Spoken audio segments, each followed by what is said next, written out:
기원전 6세기 그리스의 철학자 헤라클레이토스는 이런 유명한 말을 했습니다.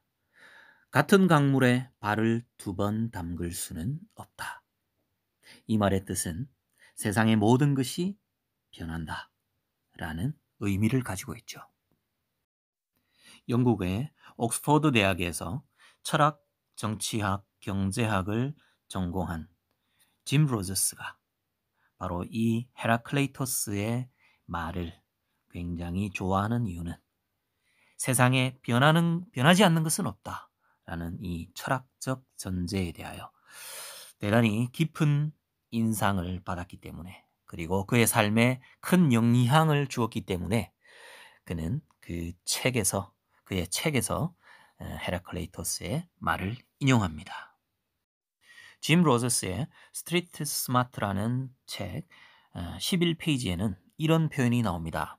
인생에서 성공은 변화를 예상하는 능력에 좌우되므로 나는 세계에서 진행되는 역사적인 변화를 실감하고 싱가포르로 왔다. 이는 세계를 선도하던 미국이 쇠퇴하고 그 자리를 아시아가 대신하는 극적인 지형 변화다. 저는 짐 로저스의 이 표현 중에서 대단히 중요한 키워드가 담겨 있다고 생각합니다. 미국이 쇠퇴하는 그 자리를 중국이 대신하는 극적인 지형 변화다라고 표현하지 않고 아시아가 대신하는 극적인 지형 변화다라고 표현을 했다는 겁니다. 아시아라는 키워드. 저는 이 단어에 주목을 해야 한다고 생각합니다. 그러니까 미국이 패권국의 지위를 내려놓는다 하더라도 중국이 단독으로 패권적 지위를 가져갈 수 있을 것인가?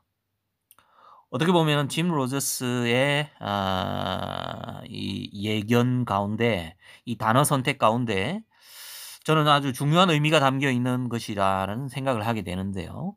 바로 그것은 아시아의 주요한 경제적 리더십을 발휘하고 있는 나라들, 특히 대한민국, 그리고 최근에 뜨고 있는 동남아 국가들 있지 않습니까? 아세안 국가들까지도 짐 로저스는 염두에 둔 그런 표현이 아닌가. 특히 짐 로저스가 지금 살고 있는 곳이 싱가포르죠. 그러니까 이런 어떤 여러 가지 변수들을 짐 로저스는 고려했다라고 생각되어집니다. 솔직히 저도 지금 중국에 살고 있으면서 중국이라는 나라가 과연 미국의 다음을 이어갈 세계 제1의 리더십 국가가 될 수 있을 것인가 라는 부분에 대해서 아주 진지한 의문을 품고 있는 사람이거든요. 그것은 이 중국이 가지고 있는 한계가, 물론 장점도 많은 그런 나라이긴 하지만 한계가 뚜렷하게 보이기 때문입니다. 그런데 바로 그러한 중국의 한계를 엄청나게 커버할 수 있고, 아니 어쩌면 이 거대한 중국이라는 시장 위에, 거인의 어깨 위에 올라설 수 있는 나라가 보이기 때문에 그렇습니다. 자, 짐 로저스가 최근에 굉장히 많이 강조하는 곳은 어디죠? 예, 우리가 다 알다시피 한반도입니다. 대한민국을 요즘 뻔질나게 오고 가고 있는 분이 바로 짐 로저스입니다. 저 역시 우리 대한민국은 엄청난 저력을 갖고 있는 나라라고 생각됩니다. 세계 유수의 연구기관들이 발표하는 혁신 지수 1위 국가가 지금 계속해서 대한민국으로 나오고 있지 않습니까? 여기에 대한민국이 북한과 통일까지 이루게 된다면, 아니 정치적 통일 이전에 경제적 통합의 관계로까지 나아가게 된다면 이건 어마어마한 시너지 효과를 가져올 것이 분명하지 않습니까? 그리고 우리 대한민국은 엄청난 도전 정신으로 무장되어 있고, 그리고 또 세련미와 그리고 대단한 자율성을 가지고 있는 나라입니다. 우리나라가 잘 알다시피 이 민주주의 지수로 따지면은 전 세계 국가에서 지금 거의 1, 2위를 다툴 겁니다. 얼마나 민주주의적 시스템이 발전한 나라입니까? 미국도 깜짝 놀라지 않습니까? 저는요.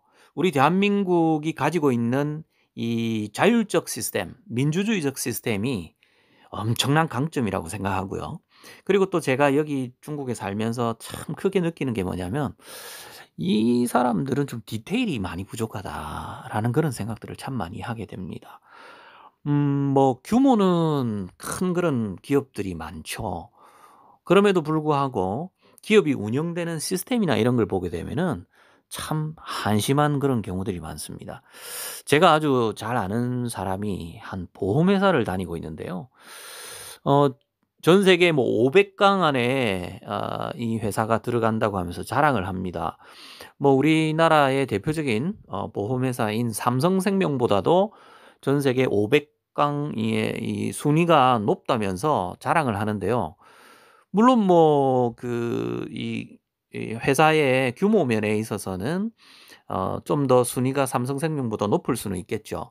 하지만 제가 이 회사가 어떻게 운영이 되는지 좀 꼼꼼하게 들여다봤는데 뭐 이 전체적인 이 직원을 교육하는 시스템이라든지 그리고 고객들을 관리하는 시스템이라든지 이런 아주 디테일한 부분에 있어서 정말 엉성하고 형편없는 거예요.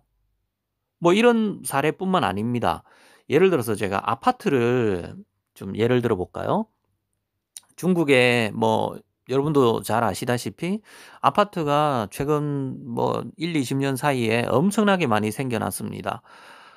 음 제가 그 텐진 이게 천진으로 우리가 발음을 하죠. 천진에 한번 제 아는 지인 중국분 지인분 아파트를 방문을 했는데 겉으로 이렇게 보기에는 아파트가 참 깔끔하고 멀쩡해 보였어요. 한 10년 차 정도 된 그런 아파트라고 하는데요.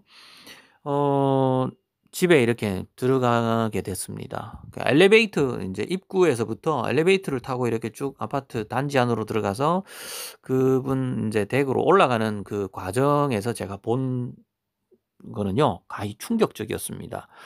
얼마나 정리정돈이 안 돼 있고 아파트 이 단지는 물론이고 그리고 아파트 입구부터 시작해서 엘리베이터 너무 지저분하고 허름한 거예요.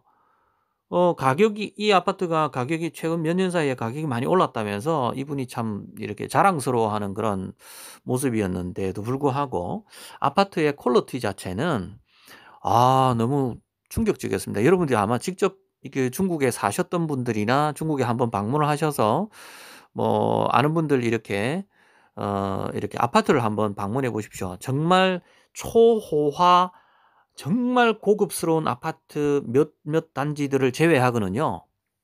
대부분의 아파트들이 관리가 제대로 안 되고 있습니다. 그러니까 뭐 뭔가 이렇게 디테일한 그런 어떤 섬세한 관리와 운영 그런 게 너무 허술하다는 거죠. 예. 이런 거 하나를 봐도 중국의 이 기업들의 운영되는 부분들 그다음에 또 사회 전체가 움직여 나가는 시스템이 얼마나 엉성한지도 알 수 있게 됩니다. 제가 또 한 가지 더 사례를 들자면요. 이 교통 시스템입니다. 중국의 경찰들이 뭐 다들 머리가 좋을 텐데 왜 이 교통 신호등 시스템은 왜 이대로 그냥 두는지 저는 도무지 이해를 할 수가 없습니다. 제가 인제 중국에서 운전을 계속 하고 있기 때문에 운전을 하면서 그 위험한 순간들을 상당히 많이 겪게 되거든요. 그중에 하나가 바로 그 원인 중에 하나가 이 교통 이 신호등 체계가 이상하게 되어 있기 때문에 상당히 위험하게 되어 있기 때문에 그런데요. 우리나라와는 이 교통 이 신호등 체계가 상당히 좀 다릅니다. 좀 안전한 그런 시스템으로 변화를 줄 수 있을 텐데 이상하게도 그런 변화를 빨리 안 주고 있더라고요. 제가 이런 어떤 단적인 사례들을 몇 가지를 들었지만 이 중국이라는 나라가 아직도 뭔가 선진국으로 가려면 개선해야 되고 바꿔 나가야 되고 고쳐 나가야 될 변화를 줘야 할 부분들이 너무 많습니다. 그래서 뭐 미국이라는 나라와 이렇게 비교를 하자면 뭔가 이 뭐 민주적 시스템 이런 걸 떠나서요. 사회 전체가 움직여 나가는 어떤 하나의 자율적 시스템 또는 관리 시스템 그것 자체가 대단히 허술하고 디테일이 부족하다는 사실을 말씀드릴 수가 있습니다. 제가 이런 사례들을 쭉 말씀드리는 이유는요. 우리가 어쩌면 하나의 편견에 사로잡혀 있는 것인지도 모른다. 미국의 다음을 이어서 패권 국가가 중국이 될 것인가? 라는 이 질문에만 우리가 너무 빠져 있는 것은 아닌가? 오히려 짐 로저스의 시각처럼 미국 다음은 아시아다라는 이런 어떤 포괄적 개념을 이해할 필요가 있는 것은 아닌가? 바로 이 아시아에서는요. 이 아시아의 선두국가가 될 만한 그러니까 단순하게 규모만으로 따져서는 안 되고 하나의 어떤 경제적 그리고 사회 시스템적 리더십을 발휘할 만한 국가는 따로 있을 수도 있다라는 사실. 여기에 우리가 주목을 해야 한다는 것이죠. 과연 그 나라는 어디일까요? 저는 우리 대한민국이 너무나도 큰 가능성을 가지고 있는 국가라고 생각됩니다. 그러니까 시장의 규모나 뭐 정치적 영향력 면에 있어서는 중국이 아시아에서 큰 영향력을 발휘할 수도 있겠죠. 하지만 경제적 리더십 그리고 사회 문화 시스템에서의 리더십은 오히려 우리나라가 가져갈 가능성이 대단히 높다라는 것이라는 겁니다. 그리고 최근에 우리나라가 아시안의 여러 국가들과 대단히 깊은 협력 관계를 만들어가고 있죠. 저는 이 방향이 대단히 옳다라고 봅니다. 뭐 베트남은 물론이고요. 인구가 3억인 인도네시아 그리고 금융 허브인 싱가포르 그리고 뭐 말레이시아나 태국과 같은 국가들 또 새롭게 떠오르고 있는 미얀마나 캄보디아, 라오스 이런 나라들과 협력하는 관계들 그리고 우리와 전통적인 우호 관계를 갖고 있는 필리핀 그리고 그 남쪽에 큰 섬나라 바로 호주. 예, 아유, 호주를 섬나라라고 하면 안 되나요? 대륙이죠. 짐 로저스는 스트리트 스마트 이 책 한국어판 서문에서 이런 말을 합니다. 곧 중국 국경과 맞닿은 8천만 명의 나라가 존재하게 될 것입니다. 자, 이 말의 뜻이 뭔지 화가 와닿으시죠? 결국에는 우리 대한민국이 북한과 함께 경제적 통합을 이루고 나면은요. 그 이후에 중국과 맞닿아 함께 엄청난 시너지 효과를 일으킬 수 있다라는 것이죠. 아니 우리가 보다 더 적극적으로 저 중국 대륙이라는 시장을 공략해 나갈 수가 있고요. 뿐만 아니라 우리가 동남아로 그리고 호주로 인도까지 전체를 아우르게 되는 경제적인 큰 그림을 그릴 수 있게 될 것이라는 겁니다. 물론 이제 짐 로스가 이런 세세한 이야기까지 한 것은 아니지만 대한민국의 그런 가능성을 충분히 보고 있다라고 생각되어집니다. 그리고 짐 로저스는 아주 흥미로운 한마디를 합니다. 일본은 그들이 새로운 한국과 경쟁할 수 없다는 것을 알고 있기 때문에 이러한 상황이 벌어지는 것에 대하여 반대하고 있습니다. 자, 이 한국어판 서문이요. 올해 초 2019년 초에 인터뷰가 이루어졌다고 하는데 야, 이거 짐 로저스가 이 7월부터 본격적으로 이 일본이 한국에 대하여 태클을 걸고 나올 거라는 것을 이미 예견하고 있었던 것 같으네요. 정말 대단합니다. 스트리트 스마트 이 책 12쪽에는 이런 표현이 나옵니다. 제가 좀 마지막으로 몇 문장들을 좀 읽어 드릴게요. 19세기 초라면 똑똑한 사람은 런던으로 이주할 것이다. 20세기 초라면 똑똑한 사람은 뉴욕으로 이주할 것이다. 21세기 초라면 똑똑한 사람은 아시아로 거처를 옮길 것이다. 1920년대와 1930년대에 세계 패권이 영국에서 미국으로 넘어갔다. 영국은 금융위기와 잘못된 정치 탓에 패권을 상실했지만 사람들은 20, 30년 뒤에도 이 사실을 깨닫지 못했다. 이제 패권은 미국에서 아시아로 넘어가고 있다. 미국도 똑같은 이유로 패권을 상실하고 있지만 미국인들도 마찬가지로 이 변화를 깨닫지 못하고 있다. 세상에 영원한 것은 없다는 단순한 가정을 받아들이면서 변화의 역사를 훑어보던 중 나는 한 위대한 사상가의 말에 동감하게 되었다. 알버트 아인슈타인은 이렇게 말했다.